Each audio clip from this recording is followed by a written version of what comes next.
We did not pay attention to our rules on that one this time. And now I will be paying for it. Hi, everybody. I'm Matt.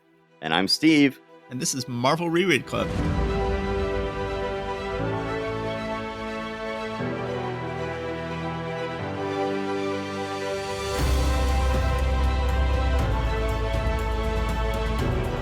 So, how have you been since you and I last talked? Things have been good. I have been working away at my job. I guess I had my book release since the last time we recorded an episode. Oh, yeah, that thing. That's easy to forget about. I had a book release party that went very well here in Evanston, Illinois. Please, everybody, go out and buy my book, The Secrets of Character, Writing a Hero Anyone Will Love. I highly, highly encourage anybody on the sound of my voice to buy my book, read my book, and review my book on Amazon, on Goodreads. Also, of course, review all of my various podcasts on all the various places. And no one has reviewed our podcast on Audible. I have no idea if anybody ever actually reads those reviews, but that would be a great place for someone to leave us a review. And for that matter, on Apple Podcasts, we've been stuck at 3 reviews since we started. It's maybe for the best because I've got more reviews from my other podcast, the Secrets of Story podcast, but they like to, show you a variety of reviews. So, no matter how many reviews you get, they just feature 3 of them on the front page. And one of the 3 featured reviews on the front page for the Secrets of Story podcast is entitled So-So. As for me, I think I mentioned last time we were getting the interior of our house painted, and it is mostly done at this point. They thought they were going to finish up yesterday, but, still have some stuff left. And then also we went on a vacation to Aruba. It's the first time I have been on a plane since quarantine. It was great. We built up so many frequent flyer miles points on a credit card that we haven't been able to spend for the last 3 years. We've got a timeshare, and between those two, I think we actually ended up spending more on food while we were there than we did on travel and lodging. Oh, awesome. Aruba's great for anyone who hasn't been there. You don't feel like you're part of the problem. You don't feel like, oh, I'm here under armed guard to protect me from the people who actually live here so I can have... Oh, also, you're not the ugly Americans there. Instead, the real prejudice they have there is against the Colombians and Venezuelans. Because Spanish is usually an Aruban's 4th language. English is only their 3rd. So they are happier to speak English than they are to have to speak Spanish. In most cases. What are their first 2 languages? One is a Creole language called Papiamento. Then basically all their schooling is in Dutch because they're a former Dutch colony. One of my favorite trivia questions, who was the only American president to speak English as a second language? Was that Martin Van Buren? It was. Grew up speaking Dutch. You did not stump me. Yeah, I did not stump. That was very impressive, I gotta say. I read a biography of Andrew Jackson several years ago, and Martin Van Buren comes up a fair amount in that. That came up in there, that he spoke English with a Dutch accent. This is Feb-RU-ary of 1964. And sorry, I'm one of those weirdos who insists on pronouncing Feb-RU-ary the way it's spelled. I know that most people don't. I somehow picked that up when I was in 3rd grade, and I've been doing it ever since. Do you also say Wednesday? Honestly, in my head, I do. Yeah, so we are in February 1964. The way this stuff was published, that means these were hitting the stands, if I'm not mistaken, the month that Kennedy was assassinated. Yeah, so all of these would have come out before that happened, but this is what kids would have in their hot little hands when suddenly the world sort of turned upside down for them, at least, for what their parents are seeing and talking about on the TV. Yeah. Just to put that out there as some historical context, of course, the creators of the comics would not be living in that reality for another month or maybe 2. I don't know how long the production, took in those days. So I just try to keep that sort of in mind as we go. Right. So we're going to go ahead and start with The Amazing Spider-Man. Do you want to start this one or do you want me to? I think I've started with Spider-Man the last couple of times. Do you want to do Spider-Man this time? I'd love to do Spider-Man. So let's right. go and talk about Spider-Man number 9. In this great issue, you will meet Electro, a man is so powerful that Spider-Man's strength is useless against him. We didn't talk about this last time with issue 4 with Sandman. It's a 2-panel cover. I think it would be a stronger cover with just the 1 panel of Spider-Man getting the shock. I don't think we need to see Spider-Man prone as Electro walks away. It sort of made more sense with Sandman to show all the various things Sandman could do on the cover. We meet Electro in this issue. If you look at the recent movie, No Way Home, where they bring together villains from the previous 7 Spider-Man movies, Dr. Octopus, Green Goblin, Lizard, Electro, Sandman, all villains, all introduced. I guess the only one we haven't gotten to yet is Green Goblin, who's coming up in a couple issues. All of these immortal, villains who would go on to these long afterlives and have crossed over into multiple movies now. None of those were in their first movie. And that movie, a movie that became one of the most popular movies of all time. This level of genius that we're getting from Ditko, especially of these creation of these villains, of the looks of these villains, it is just incredible. This is one of the most astounding acts of creation in the history of literature. It is an amazing work. Yeah. We have Amazing Spider-Man #9. We begin with a splash page showing all of the various characters being accusing or, well, it's funny. Betty is here twice. Betty is here once smiling at him, and then, but she's also on the bad guy side, turning away from him, showing that their I had relationship will not become noticed. more complicated in this issue. I had not noticed that before, but yes, I was just noticing that now. Also, for that matter, JJJ is on both sides. Ho- Hold on, I no, I just saw what's going on because he's half Peter Parker, half Spider-Man. So on the left, you see the characters who know Peter Parker and sort of the attitudes they have towards Peter Parker, and on the right, you have everyone who knows Spider-Man and the attitudes they have towards him as Spider-Man. Okay, so then in the issue, we have Spider-Man. He is desperately swinging his way across town, doesn't even notice that he's flying over a shootout between criminals and cops, although he sort of resolves it accidentally. Spider-Man gets across town to bring medicine to his Aunt May. It's never clear to me exactly what illness she has that she Oh needs all no, this medicine for, because at times it seems like she has like a weak heart, but there wasn't really a lot of bottles you could chug to help you deal with a weak heart in 1964 in the cover dates. We have a beautiful Ditko noirish panel of Ditko loves Venetian blinds just because he loves all things noir. And we've got a Venetian blinds shadow of Spider-Man showing that the burden of Aunt May is weighing heavily on him. We then cut to Electro. It's interesting. He has to sort of charge himself up. And you see this in the Spider-Man movies as well, that he's got this sort of electrical device. He started charging himself up, even though he has sort of a very typical origin we'll get later where he was a lineman who was struck with electricity. Now, you would think that linemen get hit with a lot of electricity all the time. And for some reason, if you are an electrical lineman and you get hit with electricity and everything goes just right, you get electrical powers, but you still have to wear a device and charge yourself up. So well, then we kind see of like him. getting bit by a spider. You know, people get bit by spiders all the time, but you just have to be in just the right circumstances, and then you get spider powers. Exactly. So we see Electro, Rob, and Armored Car. We see Pete once again ignoring everybody at school who are all pissed off at him.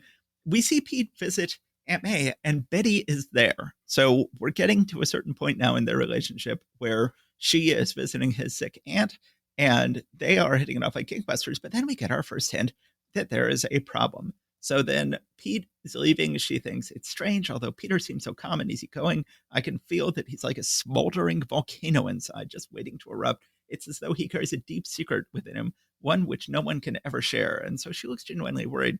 We then get one of the many things that Ditko is amazing at, which is rain. Top panel on page 6 of Spider-Man trudging home in the rain across the cityscape is absolutely gorgeous.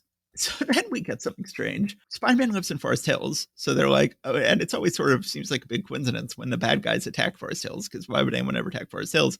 Well, in this case, it's a double coincidence because Electro attacks the Forest Hills bank and JJJ is there. Now, why Yeah. would J. Jonah Jameson do his banking in Forest Hills? What I'm guessing here is that Steve Ditko said, "Oh, okay. Well, J. Jonah Jameson comes into the bank and Electro gets him." And Stan Lee was like, "Wait a minute, how would the geography of this work?" And so maybe he just sort of made that change. Just basically Yeah, threw that in there. doesn't make any sense. But so then No, Electro robs the building, and then Electro can somehow use his electricity to climb walls. And so he climbs the wall to get away. This convinces JJJ that Electro is Spider-Man. He puts out a call in his paper for pictures that prove that Electro is Spider-Man. And then we get, boy, oh boy, we've had lots of evidence so far of Peter Parker, shady photojournalist. But now we take the cake. He is desperate for money for his aunt, and he decides to go ahead and do by far the worst photojournalism ethics he has yet demonstrated. He goes ahead, fights Electro. Electro, as far as Electro is concerned, just shocks him to death and leaves his corpse behind and walks off, which is somewhat similar to what happened 2 issues ago with the Vulture. And once again, he's sort of left on a rooftop, seemingly dead. In this case, he wakes up and he decides to go ahead and fake photos for Jameson, showing that Spider-Man is Electro, which is, it's shown, to be fair, as being a terrible thing to do. And yes. his desperation is somewhat believable. We get Electro's origin, which I flashed ahead to before. Electro then decides he's going to free all the prisoners at a prison in order to get himself a gang. Spider-Man is with his aunt. His aunt goes in for an operation. Betty is there once again to wait with him. Everything is going crazy at the prison. Peter's aunt is fine. Peter is going to go to the prison, and Betty is not having it. She is not happy. She says, I was afraid of this. You're beginning to enjoy the danger, the excitement, just like someone else I once knew. And I think Dicko really draws her anguish well. I think that Dicko is good at doing that. He's good at the soap opera stuff, even though he was never a soap opera artist. And I know that I often talk about how the one thing that Ditko couldn't really draw well is conventionally pretty women, but he's doing a pretty good job with it right here. Once again, looks everyday pretty as opposed to Mary Jane Watson supermodel pretty. But this moment is the moment when I start not liking the relationship as much. I kind of liked it when it wasn't angsty. You know what I mean? I kind of liked it when they were just two kids falling in love. But you can't keep that up. You need to complicate things. And I think that she becomes a much richer and deeper character as this goes on. I think that she becomes, that this is literature here, man. You've got to complicate the story. You've got to have their human frailties coming into play and creating conflict. That's what stories are. Okay, you're the story expert here, so that's one of the secrets of story. If more tips like this, check out my book.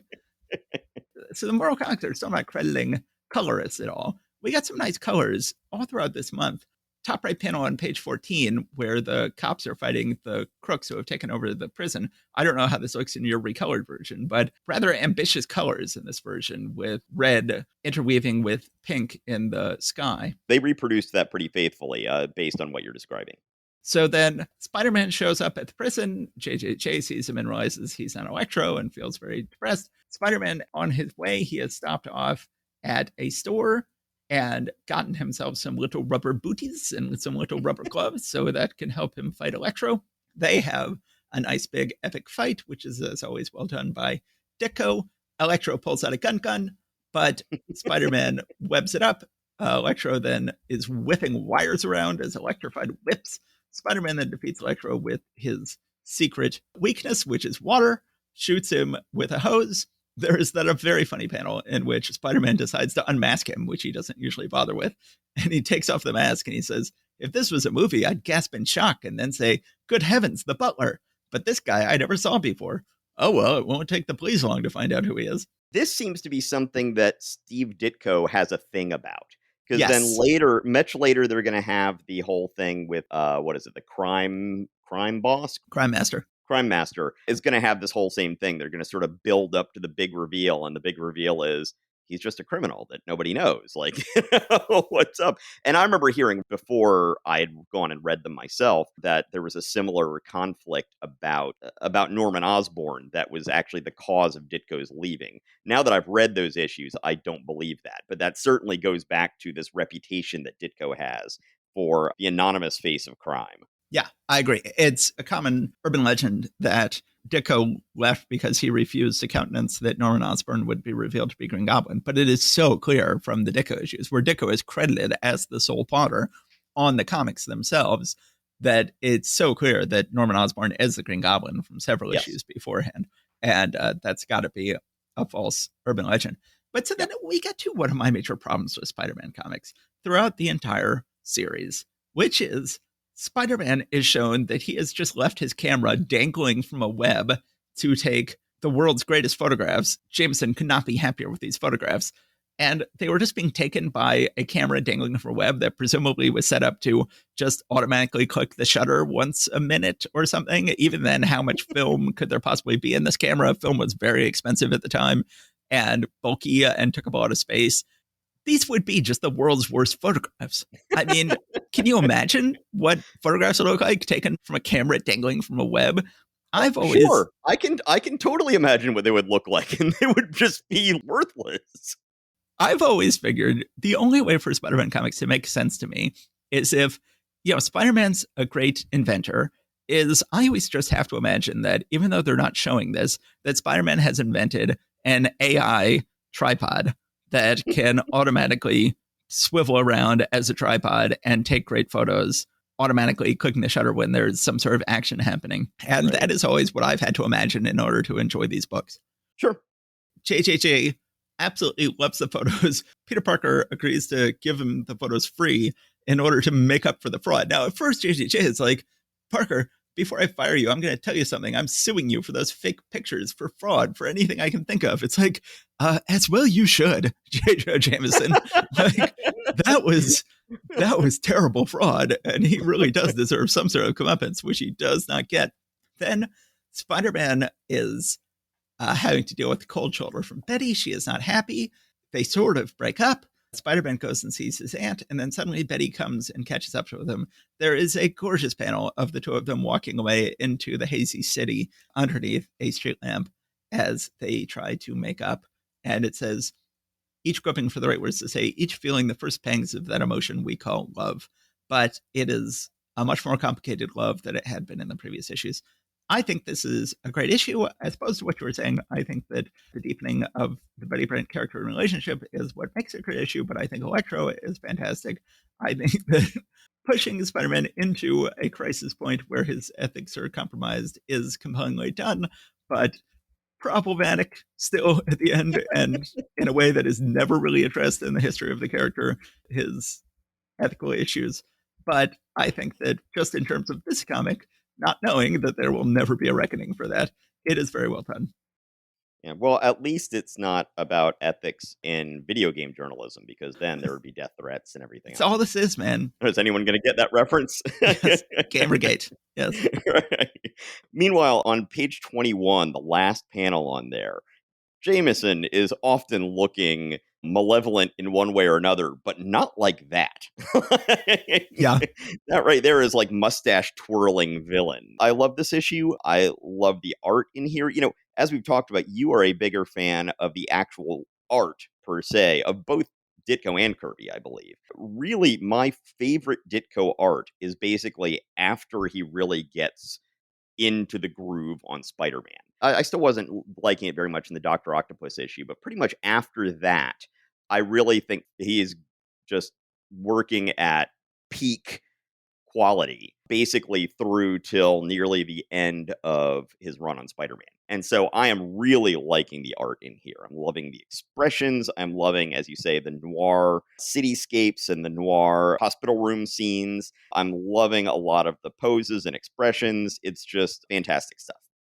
It is. It's just gorgeous. Yeah. All right, so I guess we move on to Fantastic Four. We have the Fantastic Four, the master plan of Doctor Doom.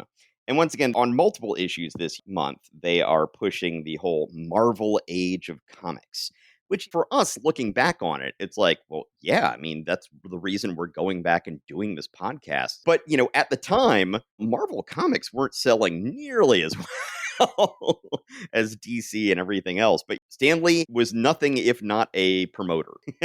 Yes. He was a P.T. Barnum. He basically willed the Marvel age of comics into existence. So the master plan of Doctor Doom. In this one, we've got Reed being a real jerk. And it can be fun when Reed's a real jerk. Yeah. We start out with some sort of dinosaur or something that he's, I think, brought through a time machine. Is that what's going on here? Yeah. And, so he is yeah. finally, rather than go out to Doctor Doom's abandoned castle every time they want to use the time machine, he's finally like, I should just dismantle this and set it back up in my own headquarters. So he has finally brought the time machine back to his headquarters, but he has told the rest of the Fantastic Four to watch the time machine to make sure that nothing gets out, and they have not been doing it, and a dinosaur has gotten out.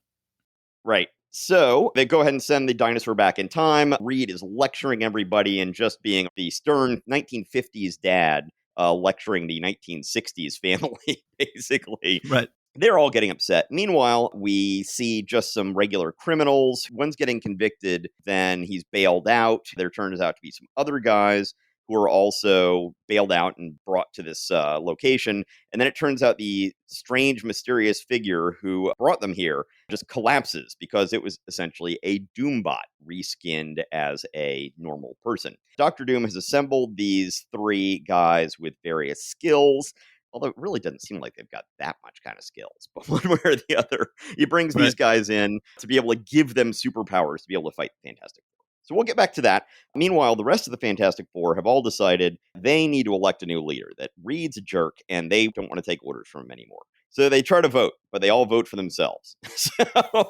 So then they get into a really fun Kirby fight. Of course, there's an asbestos rug that they have in the headquarters there that Ben is able to use. Now we see Sue using her force field once again to great effect. On page 8, she breaks up the fight by creating a barrier between the two of them, and both of them are just easily repelled from the whole thing. So meanwhile, Doctor Doom turns these guys into some kind of supervillains.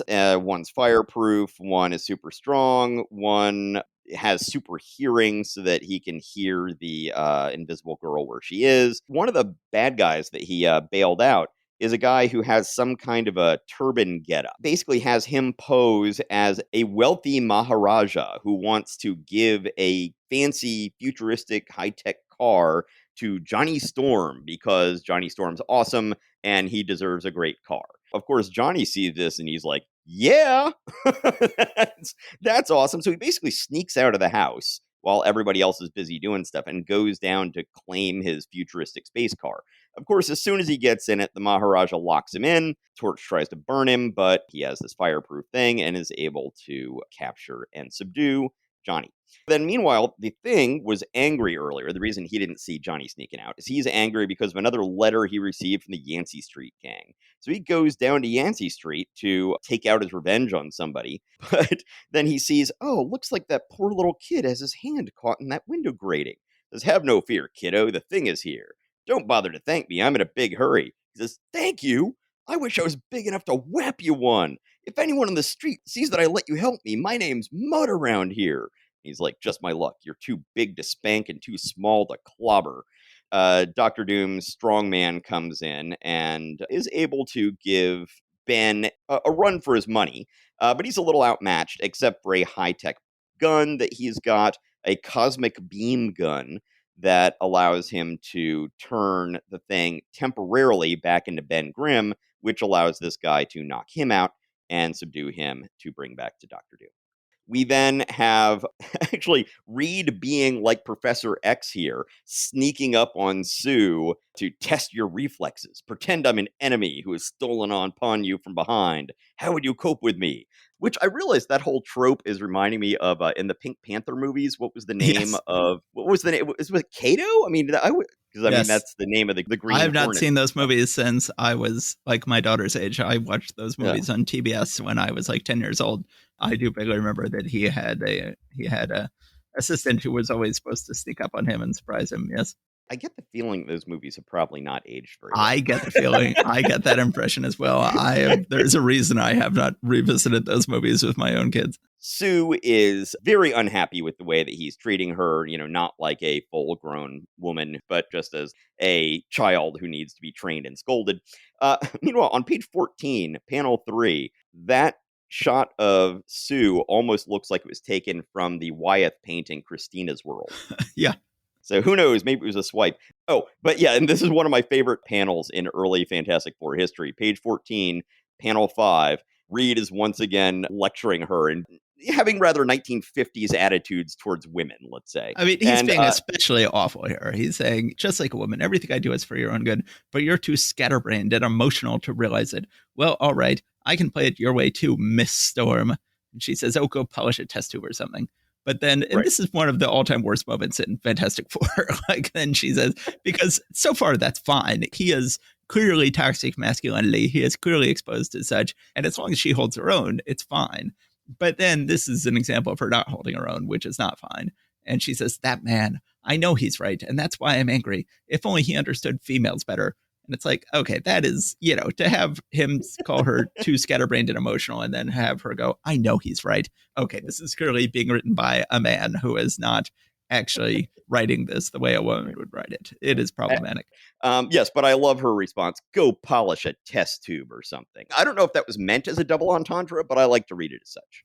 Yeah, you would think it sort of has to be. Then it gets worse because she says, if only I understood females better. And then says, later, after Sue is returned home, there's a knock on her door from a man who does understand females better, unfortunately for Sue. And then a bad guy shows up with flowers and women are suckers for flowers. And that's how he's able to defeat her. It's problematic. Yeah. He defeats her with some kind of gas gun. Then, so a Doombot that has been reskinned as the Thing, and I'm just referring to them as Doombots. Any robot that Doom creates, I'm just saying, well, it's a Doombot. He just put a new outside on it. The Thing seemingly shoots his Fantastic Four flare in the air, and Mr. Fantastic responds. And then the Thing and Doctor Doom combine to lock him in some kind of unbreakable clear box. He then turns out the Thing is actually a robot. Now all of the Fantastic Four are trapped. Doctor Doom, in his typical arrogant fashion, is like, I'm done with my Thing robot. Now it should be destroyed because anything I no longer have use of can no longer exist. Basically, I'm interpreting that. That's actually a foreshadowing of the plans that he has for his 3 superpowered criminal guys. Yes. He is just about to do the exact same thing to them. Doctor Doom's arrogance often outpaces his competence. Yes. I guess his confidence outpaces his competence. Let's put it that way. That's, I think, a better way of saying it. Yes. The Fantastic Four are able to break out of their various traps. They all come together and work as a team. When they were fighting earlier, it looked like they were not going to be working very well as a team, but they are able to more or less win by working as a team. But then something else happens. Doctor Doom thinks to himself, Mr. Fantastic did not suspect that I bought this warehouse because my research discovered it is in the path of a solar wave which sweeps the Earth every 24 hours. So I'm like, that's called a day. That's the Yes. sun. Oh, wait. A solar wave passing by every 24 hours. That's never been seen before. How did you find a place on Earth that would be affected by that? That's just a poor choice of words for whatever the heck this thing is, because it creates some kind of rift in space-time or something like that, and is about to essentially transport them into outer space. But then Sue thinks to project her invisible force field through the wall to capture Doctor Doom and trap him up against the wall of the room that they're in, thinking that then whatever fate befalls them will also befall him. And so he might help to figure this out. Of course, as it happens, Doctor Doom ends up falling into the void, theoretically never to be seen again. Of course, we will be seeing a lot of him again. So then they all escape right in the nick of time. They say, look, the room is gone. Nothing but some girders are left. Says, see, we won't have to worry about getting a new leader for a while. Looks like you'll do right fine, big fella. But then Ben says, if you ask me, we should have elected Doom. Anything with Fantastic Four acting as a family, no matter if they're a functional family or a dysfunctional family in that particular issue, I really like. Even though Reed is being a jerk, some of the things that I like about the Fantastic Four are the fact that he is sort of a 50s guy in a 60s team. You know, that he doesn't quite fit. His attitudes aren't quite as modern as Sue and Johnny's, and, can be a lot more imperious than what Ben would be expecting. This is a lot of fun, and I like that they were fighting each other, and then they have to learn to, use teamwork once again in order to get out of the thing. I think that Dr. Doom is sort of being overused at this point, and he doesn't have Latveria yet. He doesn't really have a thing. I feel like giving him these 3 henchmen is somewhat interesting, and they could have maybe worked going forward, but instead he zaps them all to another dimension to be brought back if he ever needs them again. They're kind of struggling for what to do with him. Yeah. It's great to see, on the one hand, Sue getting to use her powers in really badass ways and getting to use her new powers in a way that totally saves the day and is very imaginative and powerful. But, she's really mistreated in this issue and goes along with it in a way that is very disturbing and not at all fair to the character. Stan not giving that character the respect she deserves. So it is a problematic issue. It's fun to have them all vote for a new leader and all vote for themselves. Characters should always be motivated by self-interest. It is fun to see how hard it is to lead. That was my favorite element of the issue. Generally speaking, Dr. Doom desperately needs Latveria at it, just as Sue desperately needed to get her force field powers in order to make her a much stronger character. Dr. Doom now desperately needs Latveria. Yes, and I think he gets it soon. I mean, it's not going to go too much longer before they associate him with Latveria. And I believe, if I recall correctly, that it turns out that he conquers Latveria and becomes their leader. That it's not that, we just haven't heard about it before, but he's been running this country the whole time. But we'll see if I'm wrong when we come up to that. I don't remember that. We'll see. Okay, so now we're moving on to Journey into Mystery, the return of Zarko the Tomorrow Man, who is not the best villain in the first place. I thought that it would have been better if they would have waited until Kang existed and then just later been able to fold him into the whole Kang Immortus thing. But one way or the other, so we have a return of him. This is Jack Kirby and your favorite inker, Matt, George Bell. But wait, you're jumping in. You're doing this issue. This is me. This is my issue. Yes, I guess so. Okay, never mind. All right, go on. So yes, where were we? Journey into Mystery 101. So the big news with this issue, Kirby is back. That's the great news, is that Kirby is back in the lead feature. The bad news is he's brought George Bell with him. He's got George Russo's inking him and not doing a good job. We didn't talk about the inking on Fantastic Four. It was also inked by George Bell. I thought it was better than the previous two issues. That's not saying a lot. I thought the previous two issues were absolute horror shows, but I think Bell is getting the hang of inking Kirby a bit more. But one thing actually I hadn't noticed when I read this earlier, but I'm noticing right now on the splash page, there is a definite inking mistake on that splash page. Down where he's stepping on the trash can with his left foot and striding forward with his right foot, the bit of the trash can definitely looks like it is overlapping that calf that is in the foreground in front of it. Yeah. That's just a misinterpretation from an inker moving too quickly and not really paying attention to what they're doing. Fundamental inking mistakes here. I think this is very poorly inked. It's such a tragedy because Joe Sinnott was just here. Like, Joe Sinnott was just here as the penciler and inker of this book. And now Kirby is back. And it's like, just overlap them a little bit. Just if we had ever once seen Sinnott. I guess that's not true. The very first issue of Kirby's Thor was inked by Sinnott. And if we had ever once they were both at the peak of their powers, seen Sinnott inking Kirby again, then, oh my God, I would be in seventh heaven. The closest thing we get is to when near the end of Kirby's run on Thor, Bill Everett inks 6 issues and does an amazing job. And it's such a relief after all those years of Coletta inking Kirby, but also George Bell inking Kirby and just doing a terrible job in this issue, although not as terrible as Bell was in his first couple of issues inking Kirby. Thor is sort of similar to the beginning of the Spider-Man, where Spider-Man was going through town and couldn't be bothered to deal with anybody. Here we have Thor being downright hostile to the citizens of New York. They call in the Avengers to come deal with them. The Avengers show up and they're like, Thor, what's going on? And he's like, none of your business. And they're like, okay, none of our business. Giant Man wants to deal with the problem, but Iron Man's like, cool, Giant Man, Thor's right. It's none of our business. If he has a personal problem, we can't help. Come on, big fella. He knows what he's doing. So then Thor is on a pier looking out into the river and pining. Cut to Odin and Loki, who are looking down on him. Loki convinces Odin to ban Thor from Asgard entirely. Thor then decides to once again go talk to his father about Chain, but he shows up and Heimdall will not let him in. So we have actual action for the first time on the Rainbow Bridge. Thor fighting Heimdall and getting just repelled. Heimdall's a badass here. Makes it clear that Thor shall not pass until Thor has to go home. Meanwhile, Loki looks down into the Well of Centuries, which is a nice visual, realizes, hey, what about that guy in the future who Thor wiped the memory of? Let's go ahead and restore his memories and see what happens there. And sure enough, in the future, Sarko, the Tomorrow Man, is like, hey, I just remembered, I hate that guy Thor. I'm going to go back in the past. This time I'm going to build a huge robot. There's still no weapons in Sarko's future, but there is an indestructible mining robot that sure looks like a weapon once you bring it back to 20th century Earth.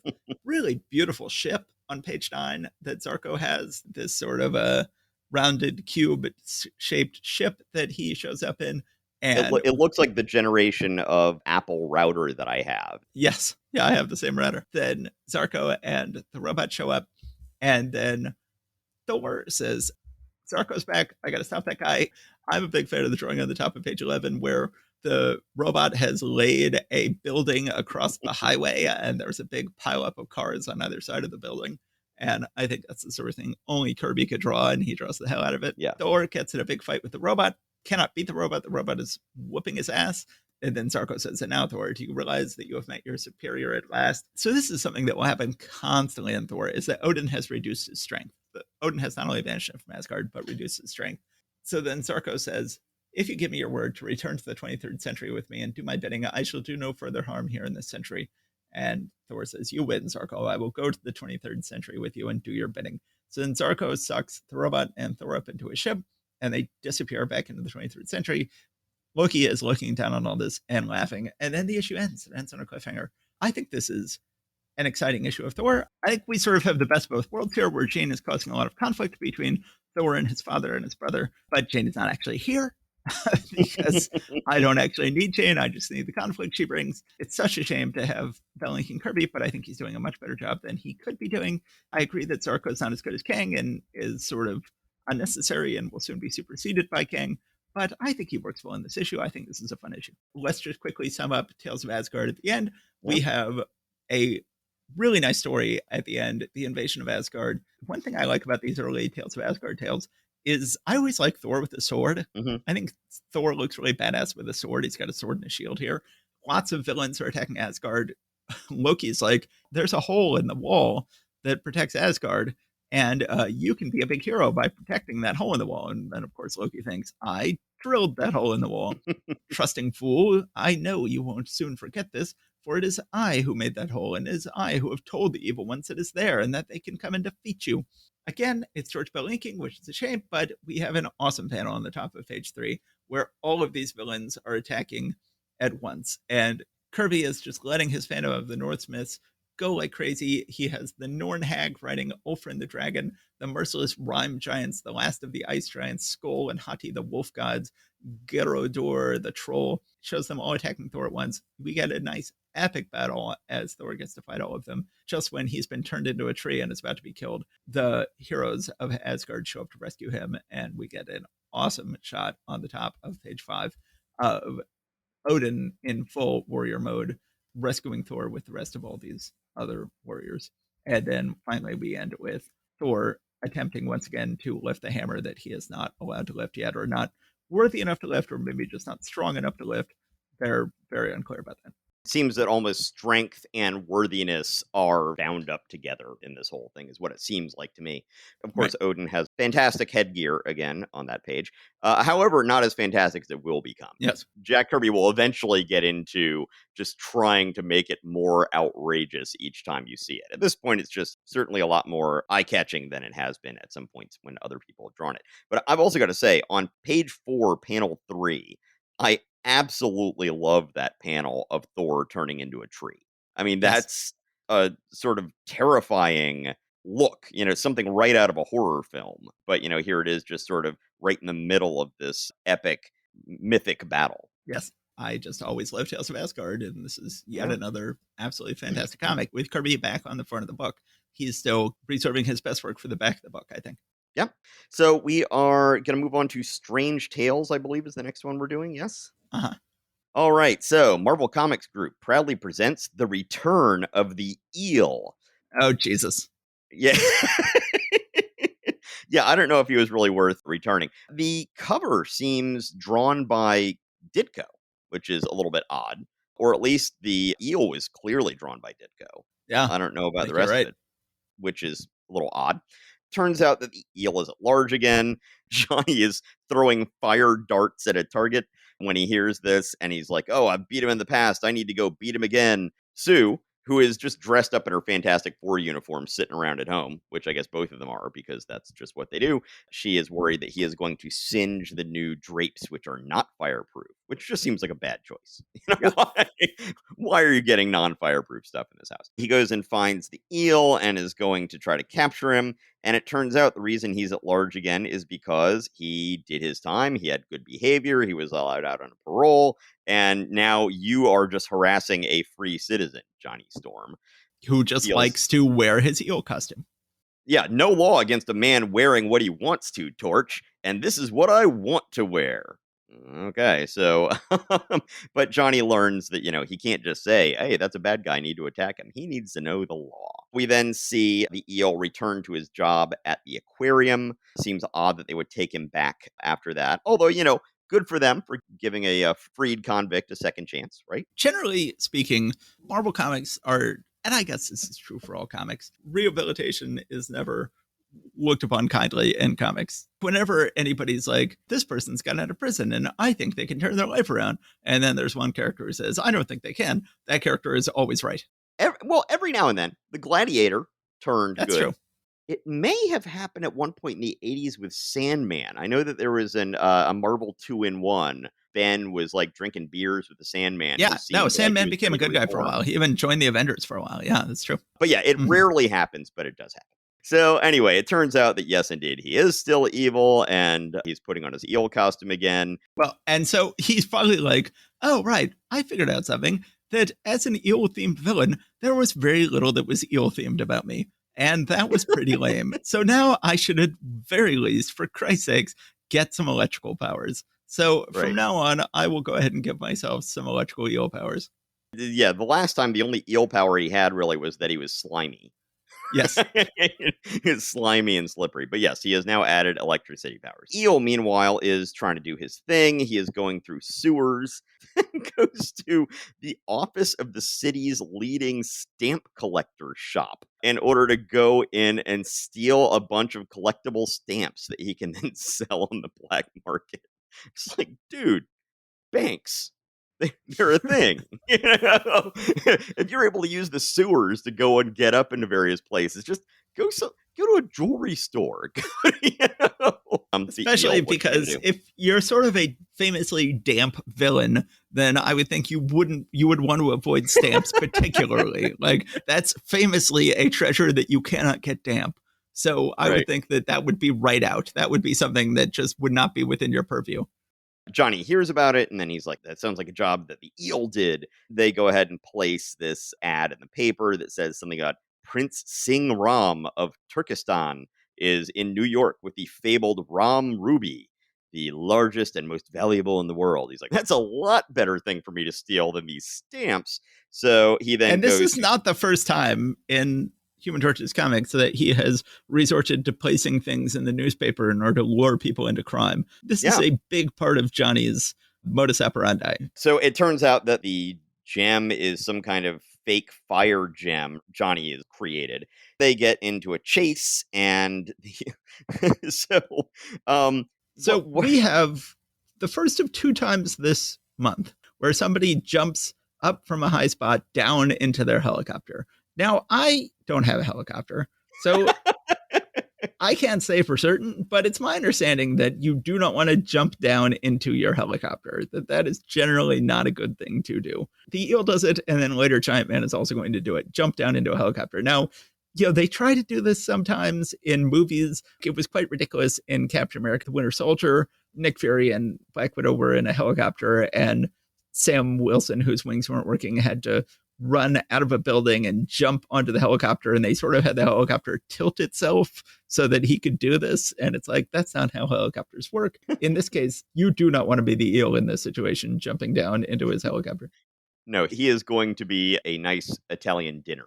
Yeah. If he does this, sliced up nice and neat, he jumps down into his helicopter past the blades somehow. As with keeping of the eel having no theme to him, as Johnny is flying after the eel does shoot some water at him for a second, but then the eel's like, aha, I know how to defeat you. As an eel-themed villain, I have the one thing that all eels have. I have laughing gas, and I will shoot laughing gas at you and then make you laugh uncontrollably, which is how laughing gas works, of course, and that way I will be able to get away. Why, oh, eel, why do you have all these things that no one would associate with eels? Why are you flying around in a helicopter shooting laughing gas at people? Maybe if you were the hyena or something, like the hyena has a laughing gas weapon Or or the something. Joker. Or the Joker. Yes, the Joker. That's perfect. He should be shooting laughing gas at people out of a helicopter, not the eel. Yes. The eel gets away. Johnny is humiliated after throwing a temper tantrum in the presence of his sister. She says something that makes him think, water, eel, of course. What a meathead I am. He's got to be back at the aquarium. Susie, old sis, you're the most. And it's like, that's not, you didn't check that already? Like, how? Right. Seriously? He shows up at the aquarium, of course, in full costume. The eel comes and gives him a bear hug, and it turns out that he's got asbestos grease on his outfit, which I'm like, okay, that keeps him from flaming on. They get into a big punching fight because he can't flame on. Eel is then going to drop him into the shark tank. He comes to a little bit and sees the tank of asbestos grease nearby. Apparently, you can't buy just one day's worth of asbestos grease. This is Sam's Warehouse, and they will only sell it to you in huge gallon tanks. And it's like, well, I guess I'm going to have to fight a lot of flame-themed villains now because I had to buy a huge tank of asbestos grease. Maybe you could buy it a pint at a time, but I mean, you're going to be paying 5 times as much per ounce. Come on. This is the only cost-effective way to get asbestos grease. Johnny says the asbestos grease has worn away, and so he can now flame on. Then apparently flame makes electricity backfire on the person who shot it because the plot demands it. Johnny then melts the asbestos grease can, which he can do because it's not actually asbestos itself, and the eel slips and falls into the electric eel tank, but he doesn't want the eel to die, so then he sits there and throws fireballs into the tank to keep the eels away from the eel until the cops can show up. It's really weird. So at the end, the Fantastic Four buy him an aquarium as a memento of his 2 times fighting the eel. Because he was just thinking, oh man, I can't even think or look at any fish at this point. Here's some fish. And the drawing of the fish tank on the last panel is not great. No. I can't tell what the perspective is. I can't tell if we're looking up or down or what. Dick Ayers' penciling is usually better than that. In this case, it was not. Ayers is a perfectly fine penciler inker, as was set out, as is Heck, but just the basic fundamentals that Kirby and Ditko have are just lacking. And this is a perfectly serviceable issue, penciled and inked by Ayers, but lacks so much that Kirby could bring to it. This is a typically weak issue of Johnny Storm. They're trying a little harder with the eel to make him make some sort of sense, but they have failed. He makes no sort of sense. Let's just forget all about this story. I will say that Dick Ayers, when he takes over Sergeant Fury and his Howling Commandos from Kirby, I think he does a really fine job on that. I think it's just that some people aren't really geared towards doing superhero comics as much. Dick Ayers flourished on a war comic the same way that Don Heck seems to flourish when he can be drawing, I think, as you said, like fashionable people in fashionable locales, but that neither of them are as good at superhero stuff. Yeah. All right, so then we move on to the second story in the issue. Doctor Strange faces the many traps of Baron Mordo. I had said earlier that in the Doctor Strange movie, the Dark Dimension didn't really look as much like a Ditko dimension as I would have liked. But if you look on the left side of the splash page here, that looks sort of like that Dark Dimension that we see in the movie. Right? Yeah, right. The sort of angular thing looks like a shattered mirror. And so I'll give him that. That looks a little bit like what we would end up seeing. So we have the return of Mordo. He now has a new plan. He has this little scale model of the Sanctum Sanctorum. I don't think they've actually called it the Sanctum Sanctorum yet, have they? I don't think so. Doctor Strange needs to figure out a way to get out of there, but then meanwhile, Baron Mordo shows up at the Ancient One's temple and begs his forgiveness. I was wrong to be evil. I want your forgiveness. So he's like, I lured you into complacency. Now I'm going to use my magic on you. And, the Ancient One gets up and starts being like, yeah, you can't do that to me. And then it turns out that he is actually Doctor Strange, who has made himself appear to be the Ancient One, Doctor Strange's astral form. He explains that this cylinder that he was trapped in, this magic cylinder, actually had no bottom. It just went through the floor and all the way through the earth. So he was able to drop all the way through the earth in his astral form. Nicely drawn by Ditko. Dropping. Yes. It transmitted down very, very, very far, but by the time you got to the other end of the earth, it no longer had any power, and he was able to get free. Mm-hmm. Then he came and told the Ancient One, and they set up this trap for Mordo. Yes. Doctor Strange, he says, by the power of the Vishanti, in the name of the all-seeing Ancient One, I summon all the forces of good and focus their blinding power upon you through the facets of this ring. And Baron Mordo, no, I cannot bear to look at it. He starts running away, but he cannot run away from the light of goodness and truth.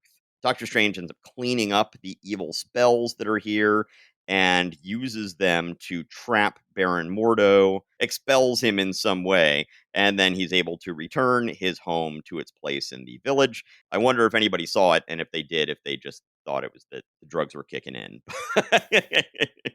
One way or the other. It was right around this time, right around where Doctor Strange's address is supposed to be, that the weatherman famously blew themselves up and there was a whole building that exploded in the village. I guess it was a couple years later. Yeah. So they might be used to having buildings suddenly disappear around Bleecker Street in the village at this point.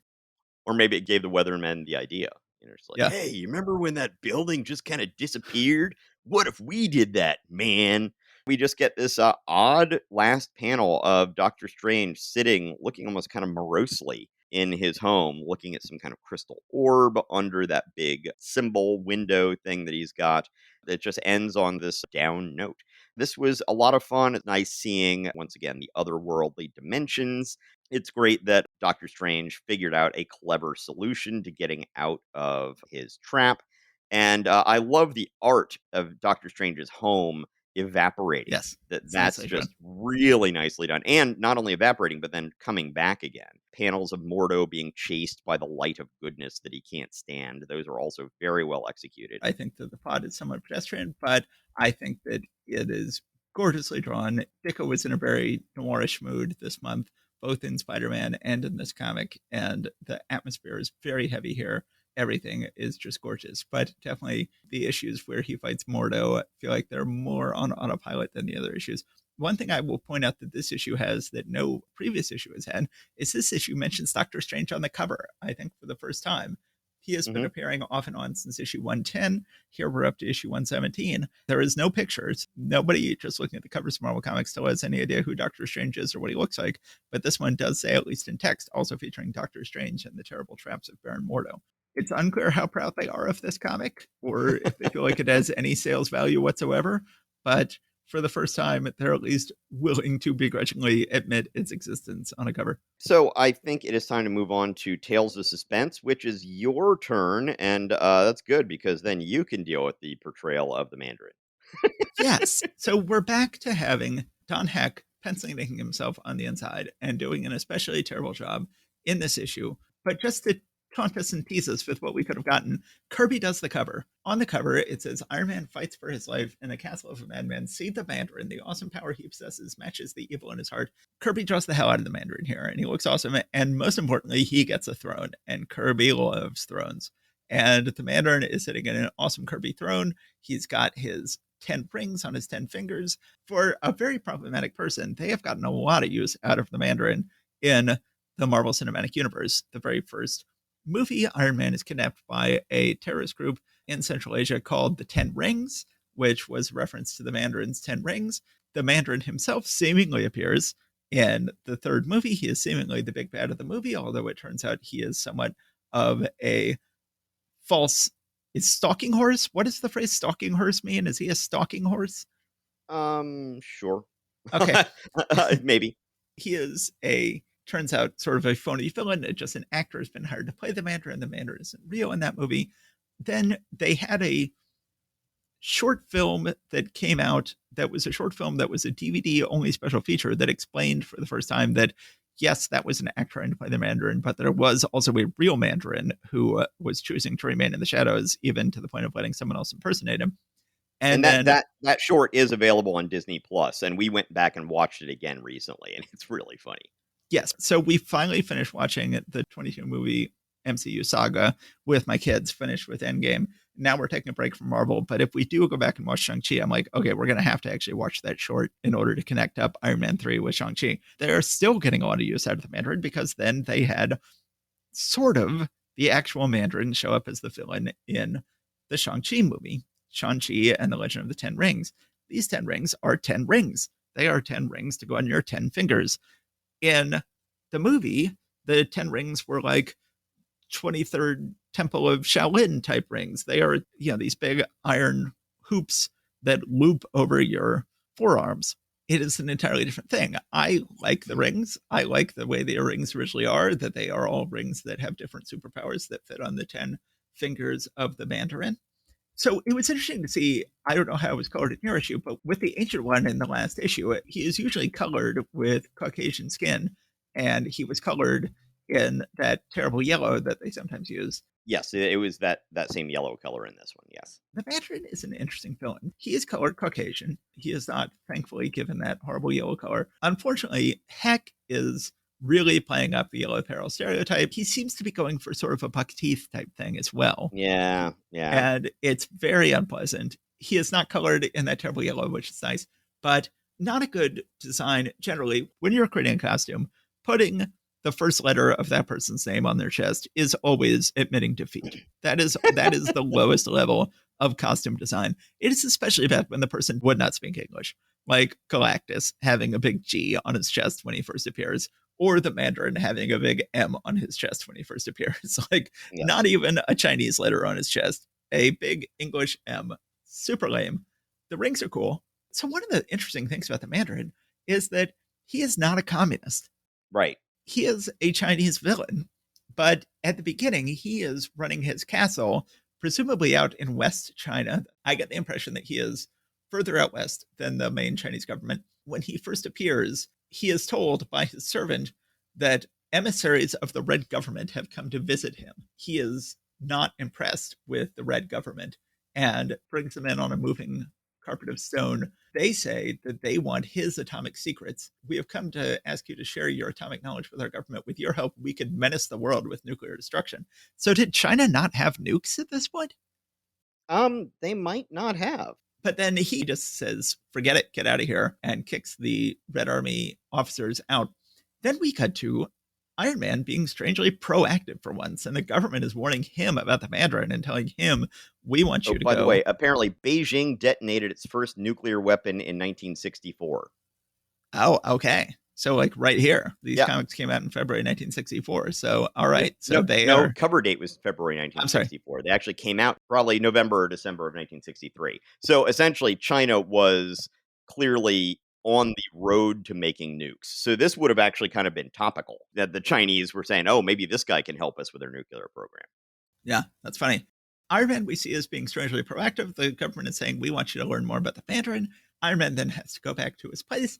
They decide to rejigger the love triangle here. So Iron Man lands. He is realizing he's going to have to skip an employee dinner to go investigate the Mandarin.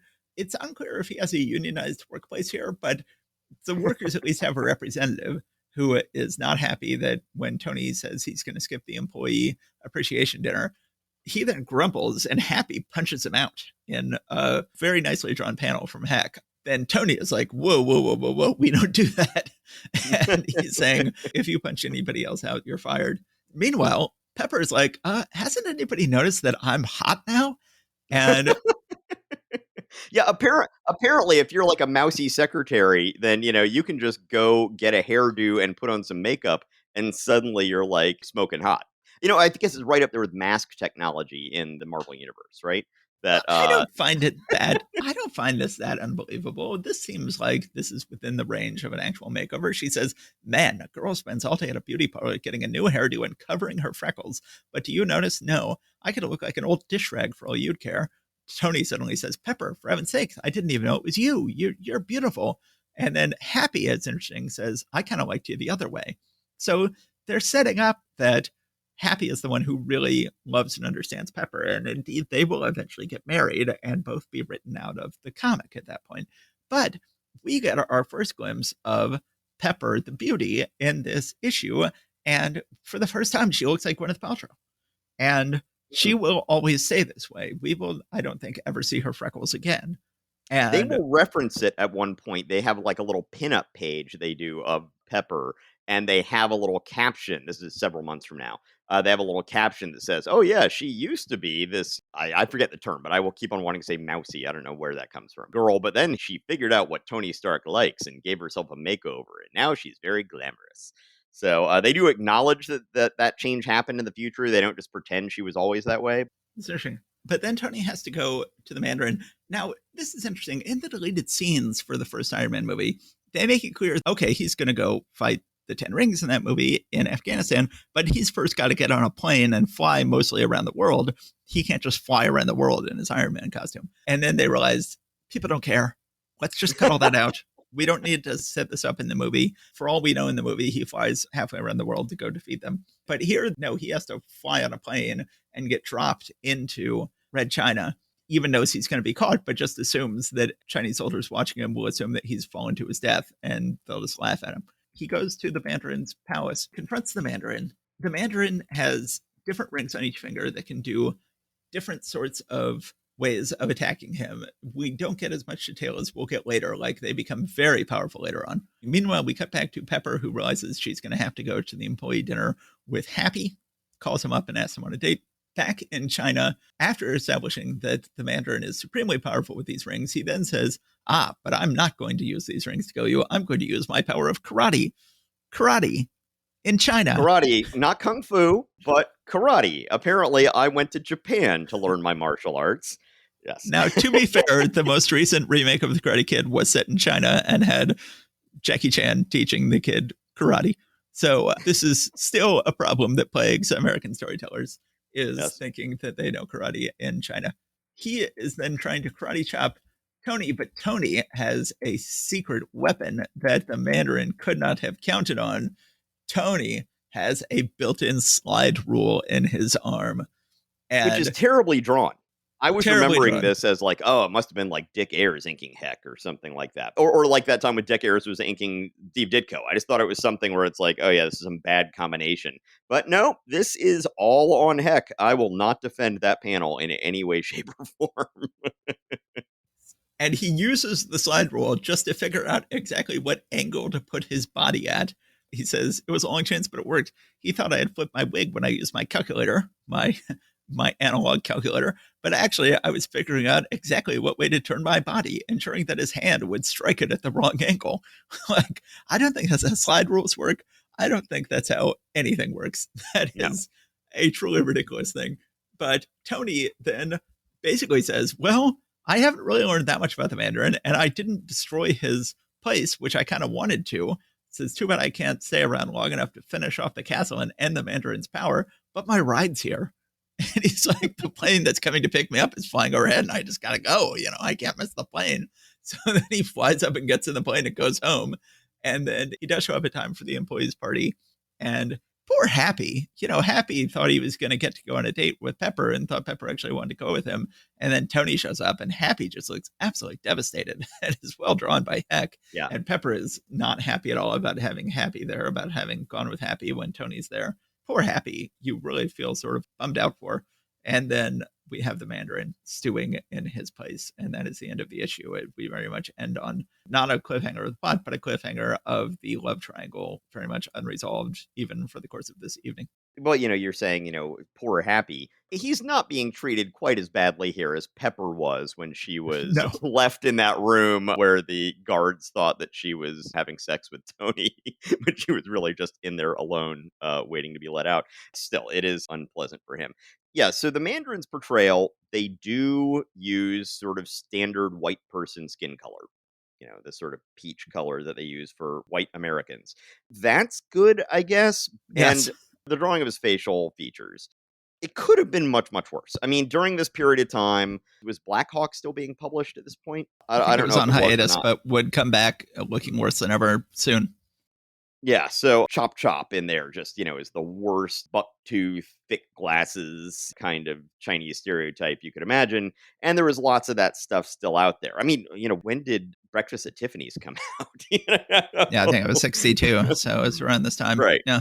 Yes. So there was some really terrible racist caricatures were just standard. And I think that there were probably lots of people who didn't even think about it as racist. It's just like, oh, you have a Chinese character. This is how you cartoon Chinese characters, just probably weren't really thinking about it. That being said, obviously, to anyone who was Asian or is Asian, probably looks at that. It's offensive and hurtful and harmful, just in general, as stereotypes can be. So in the scale of things, this could be worse, but honestly, he gets better. Their portrayal of him visually gets better over time. When Gene Colan takes over this book and the Mandarin returns, he actually does some gorgeous renderings where he does look very clearly Asian, but like a real world person who looks Asian as opposed to European. So they're going to get better with this. Yeah. But always going to be a very problematic character. Amazingly, they've never entirely given up on him. They're always finding ways to sort of redeem the character or make it work. And they did a wonderful job in the MCU of making the character just delightful with his Ben Kingsley version.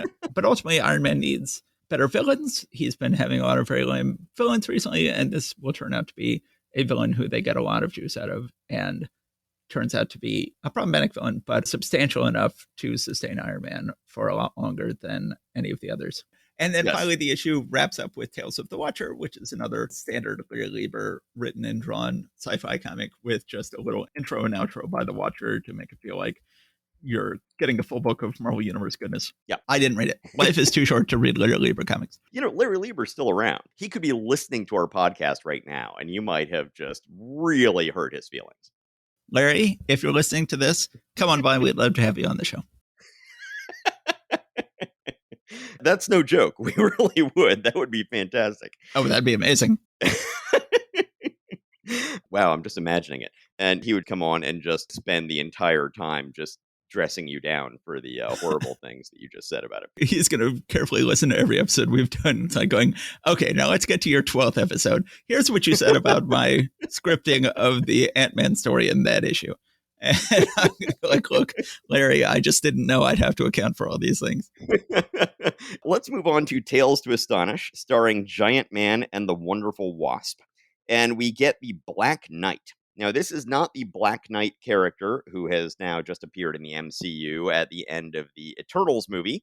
That's Dane Whitman, who is a crusader who traveled in time and yada, yada, yada. This is not that Black Knight. And actually, there are, I guess, 3 Black Knights, I think, in Marvel Comics, right? Because then they would actually do some, like, Tales of the Days of King Arthur that I remember an old reprint comic that we had one of those in it, and it was Tales of the Black Knight, and he didn't seem to be related to either of these two. Right. Well, that was a Marvel comic in the 50s. So this is sort of taking the old Black Knight character from the Marvel comics in the 50s. And then eventually, of course, probably Roy Thomas. I can't say for sure it's Roy Thomas, but we all know this is Roy's thing. They were like, oh, we're going to tie all this in together. So the Black Knight, who we know in the comics, Dane Whitman, is the nephew of this Black Knight. Not this Black Knight, but the Black Knight we were just talking about that was the 50s character. This Black Knight. Oh.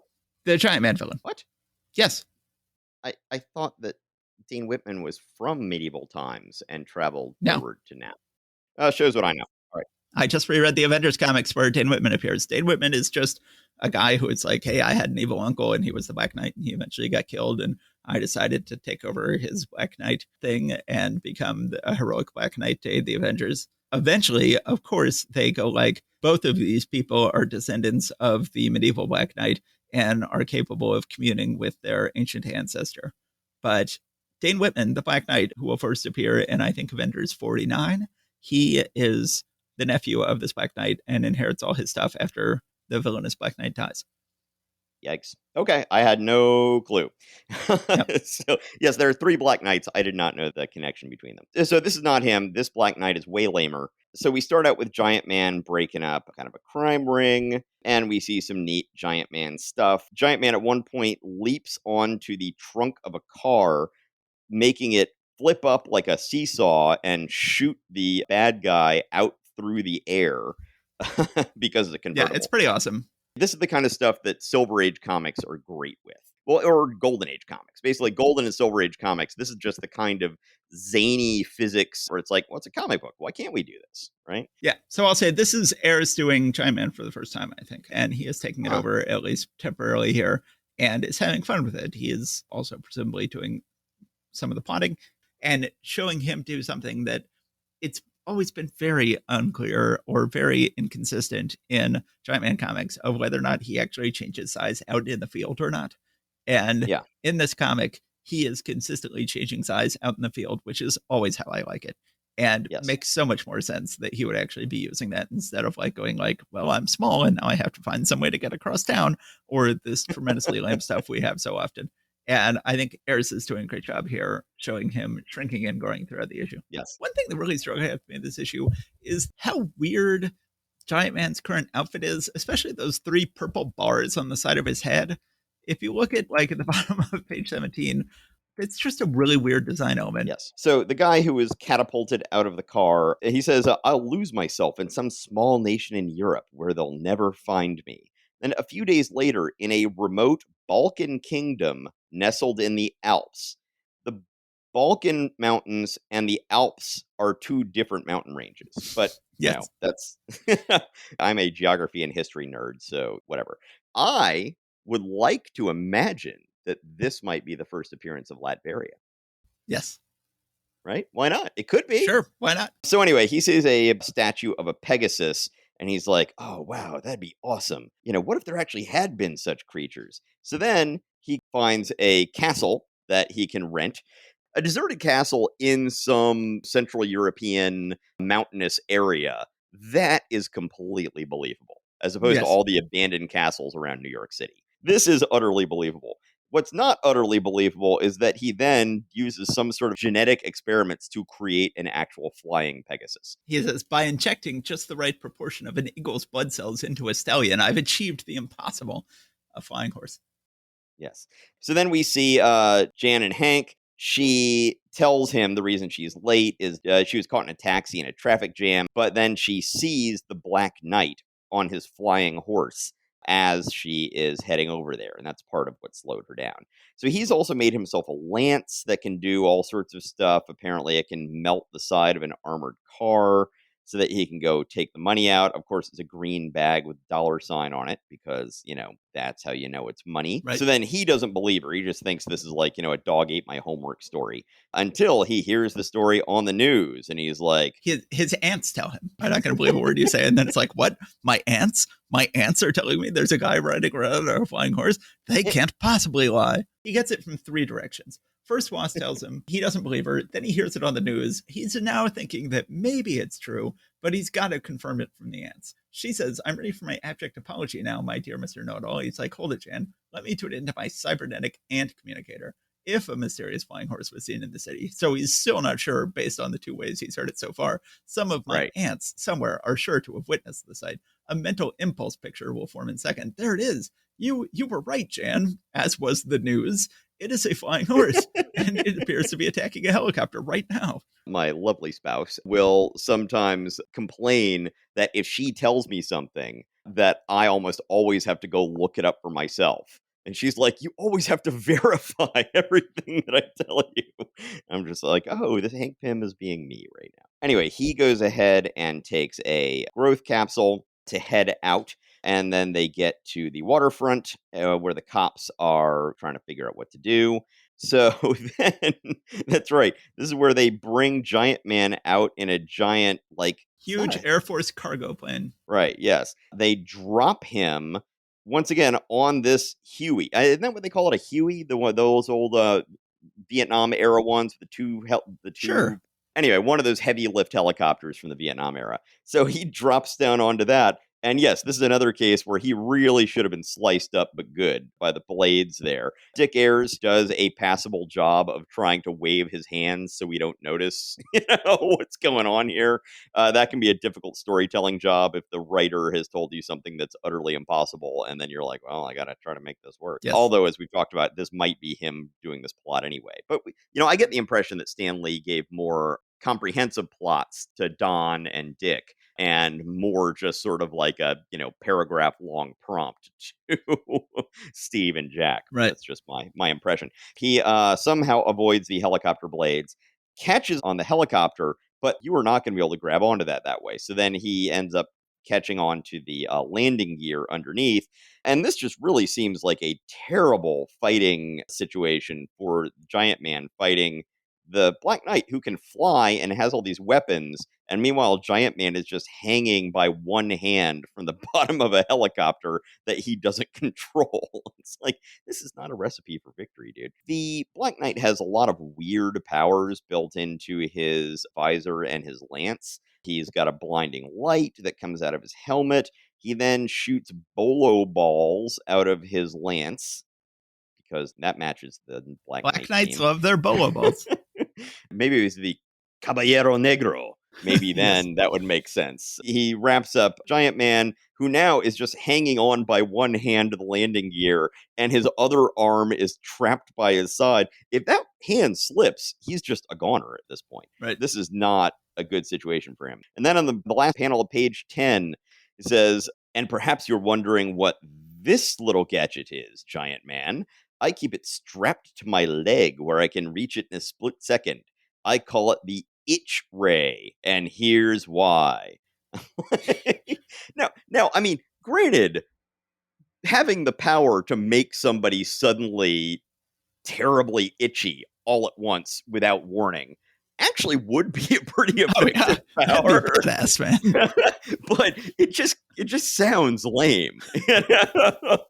But of course, then he only has that one hand hanging on there, and now he's suddenly itching, and so he lets go. He figures out that he can take a shrink capsule and shrink down so that he can now slip out of the bolo ball wires. The Wasp is able to catch him as he falls.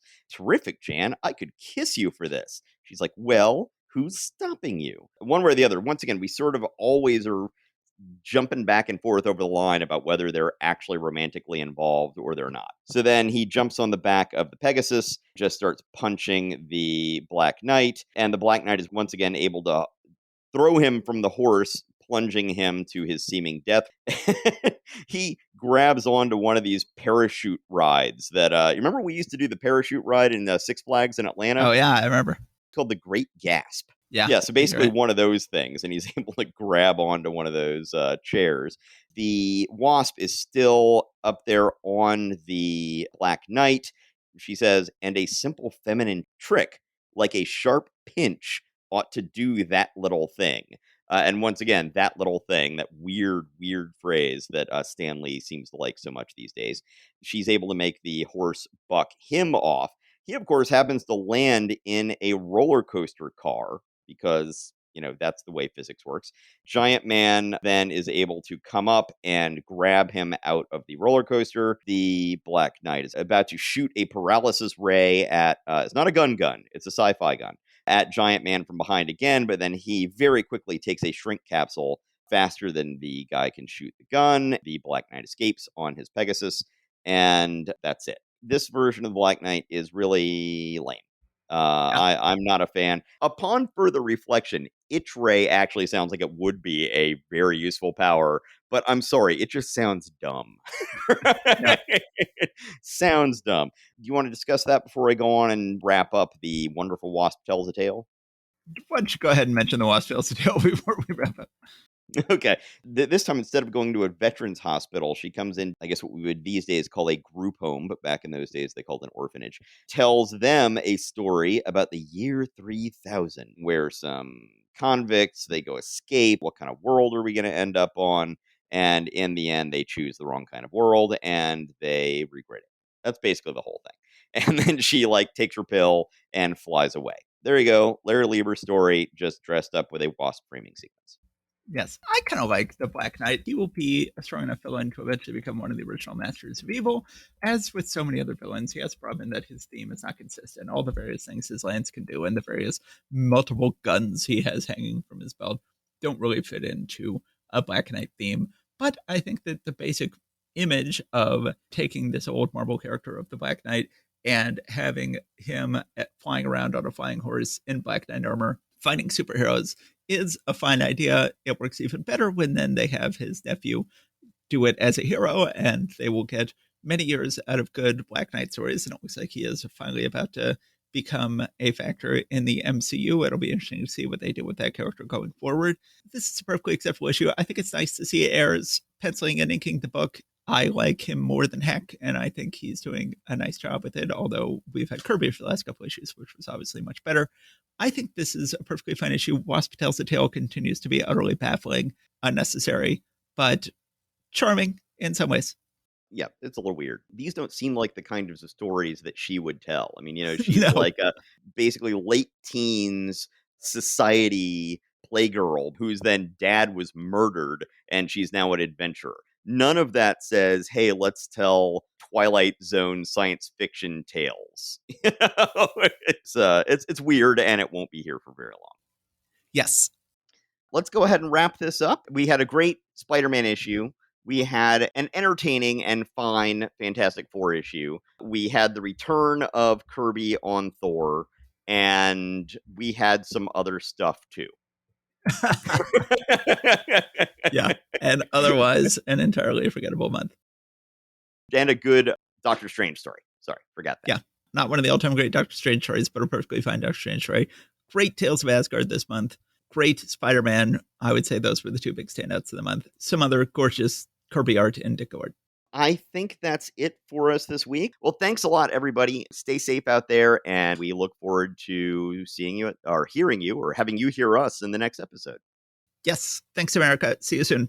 Bye. All right. Bye. Take care.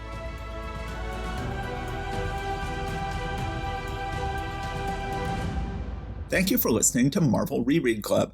Please subscribe and rate us wherever you found us. Go to secretsofstory.com and click on Marvel Reread Club in the sidebar to find notes and join the discussion about this episode. See you next time.